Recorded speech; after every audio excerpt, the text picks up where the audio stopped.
Hey, what's up there, YouTubers? It's me again, Brian, aka Gamer 55551, and I am back with a video game review, a retro review. We'll look at another Mario title as we start to conclude with the 35th anniversary of the Super Mario series. Though some people disagree with Nintendo's approach to it, some don't, and all that stuff. And we're going to start by looking at another Super NES classic, Super Mario World, the launch title for the original Super Nintendo back in 1990. Though the game is part of the Nintendo Switch's online service, and it was also ported over to the Game Boy Advance under the name of Super Mario Advance 2 Super Mario World back in 2002.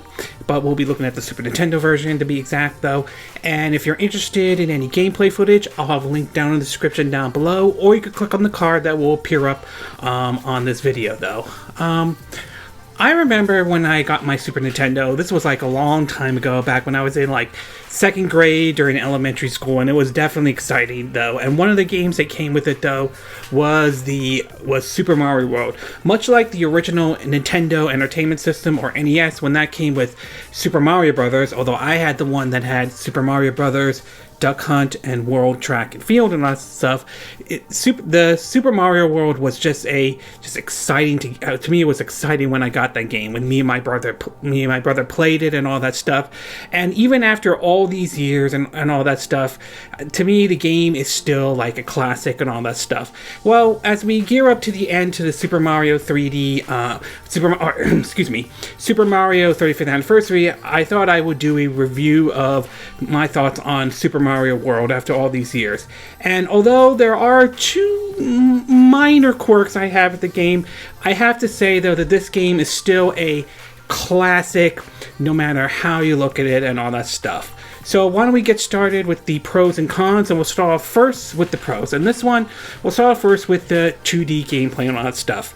No matter how you look at it, though, the 2D Mario games are just as enjoyable as they were years ago, and Super Mario World holds up very well, even for a game that basically was released back in 1990 and all that stuff. You have the classic tired and true Mario formula, going from point A to point B, though, collecting 100 coins to get a 1-up and all that stuff, getting the 1-up mushrooms to like different power-ups and all that stuff, the fire flower, the super mushroom, the feather, which is similar to the leaf from Super Mario Bros. 3, where Mario turned into excuse me, wrong suit.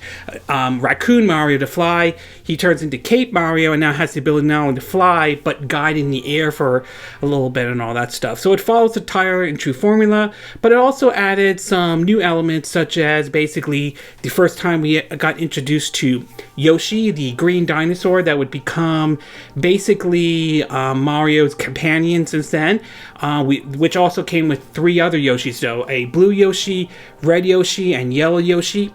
Yellow Yoshi, when he eats a shell, will basically but have the ability, when he stomps the ground, to shake it a little bit and knock some enemies out. Red Yoshi, when he eats a shell, will be able to spit out fire. And blue Yoshi, though, when he eats a shell, has the ability to fly and all that stuff. Personally, I think Blue Yoshi is probably the most effective one out of the other Yoshis, but everyone has their own different view on that, though.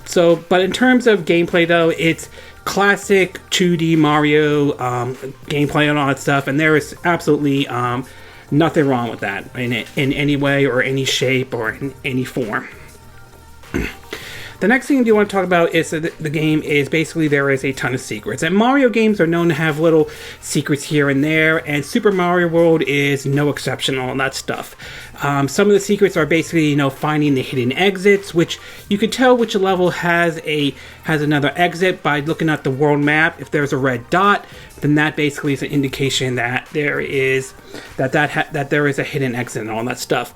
Some of the ghost houses have hidden exits, some don't. So there are different ghost houses have different exits, and others don't, to be exact, though. And of course, there's basically finding the star world and all that stuff. The star roads to take shortcuts, though, to even finding the special world, which if you manage to beat the special world, you basically unlock the ability to change the color not only into the world map, but also some of the enemies, though, such as basically bullet bills will look like these different animals.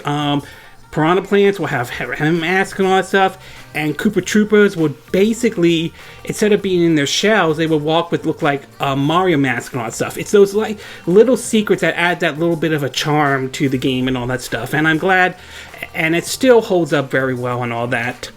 And last but not least, though, is the graphics and the sound and music. And I will say, the music still holds up even after all these years, along with the sound and all that stuff. Some of the tracks are really nice, especially when you're in the underground or the water levels, or even some of the fortresses, or even the ghost house and all that stuff. So the music still is good. And the visuals definitely look really nice and all that stuff. It looks very colorful and all that stuff. Maybe not on Super Mario World 2 Yoshi Island level, but still it holds up very well nevertheless, even after all these years. So graphically and sound and music wise, though, the game still sounds and look good and all that stuff.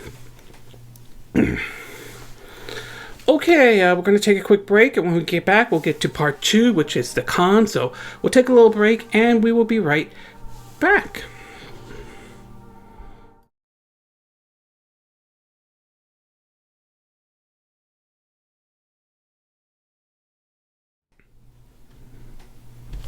Okay, and we are back with part 2 of our video review of Super Mario World on the Nintendo Switch as part of Switch's online service.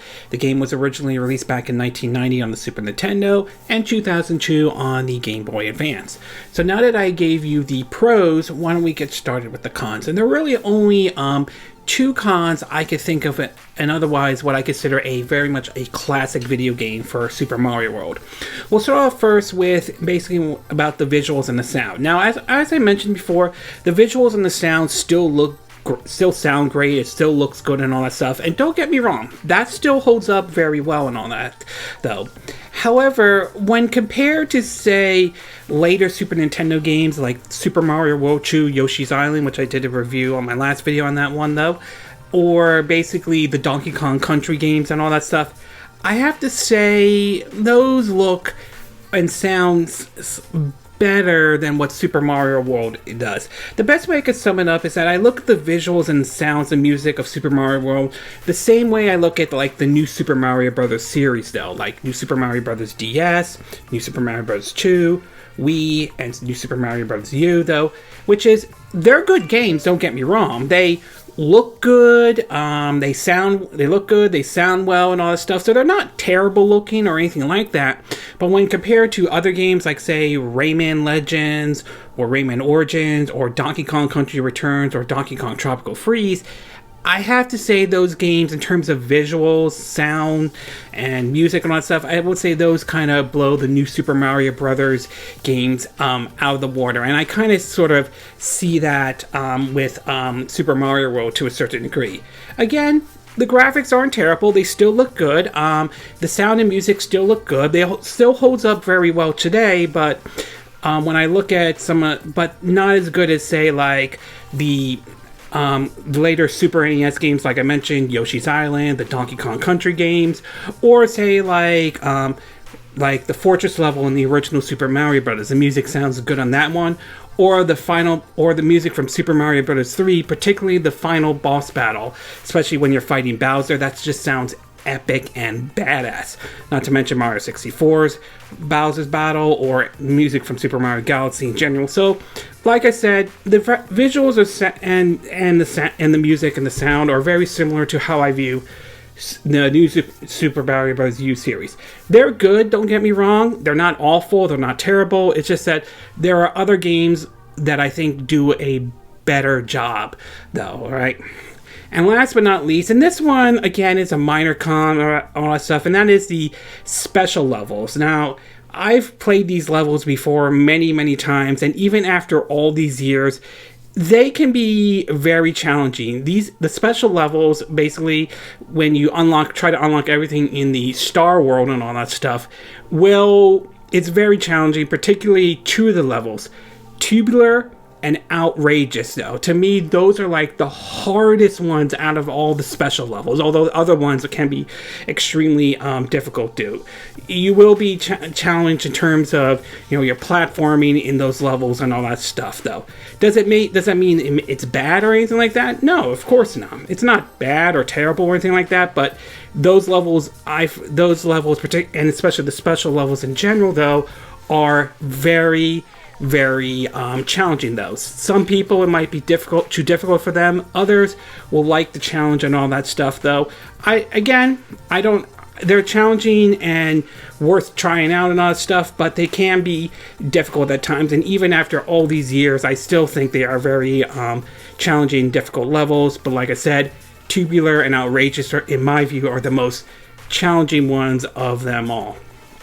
Overall, Super Mario World still remains a classic even after all these years, and it's worth playing no matter what, especially if you're a fan of 2D games, 2D platforming and all. The gameplay is still solid even after all these years and holds up very well.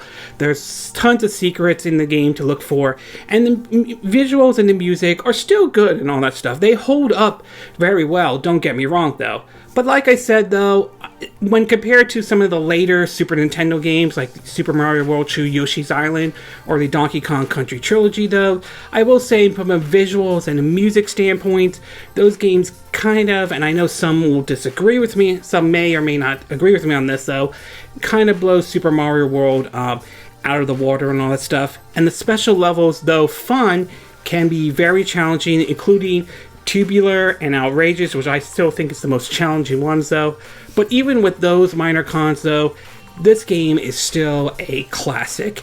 And if you get a chance to try it out, whether you have like a Game Boy Advance or a Super Nintendo lying around, or any of those like retro consoles you might see out there, or if you're part of Switch's online service, though, Super Mario World is still a must play, especially if you're a fan of 2D games. It was fun when I played it back in 1990 when I was still in elementary school, though, and it's still as fun as it is today and all that stuff. So to me, Super Mario World is definitely not only a must-own, but an absolute classic, no matter how you look at it, though.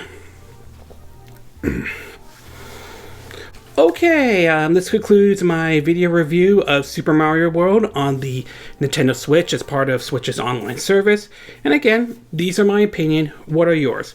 What are your thoughts about Super Mario World? Have you ever tried that game out before? Do you think the game still holds up even after all these years and all that stuff? Do you view the game as a classic in any way, though? Do you agree with what I said in this video? Do you disagree? Do you have a difference of opinion? As always, sound off in the comment section below. Let me know what you think. And if you like this video, I hope you hit the like button. I would appreciate it. And I hope you do subscribe to my YouTube channel. If you do, make sure you hit the bell icon for notifications of any new videos I put up. Also, feel free to share this video if you want to, and feel free to donate to my channel if you like. You could do it through PayPal Me or Patreon. Links will be in the description of this video. And I will see you again next time when I do another video. Hopefully that'll be soon. Until then, from Southern California, wish you all a good day then. Bye!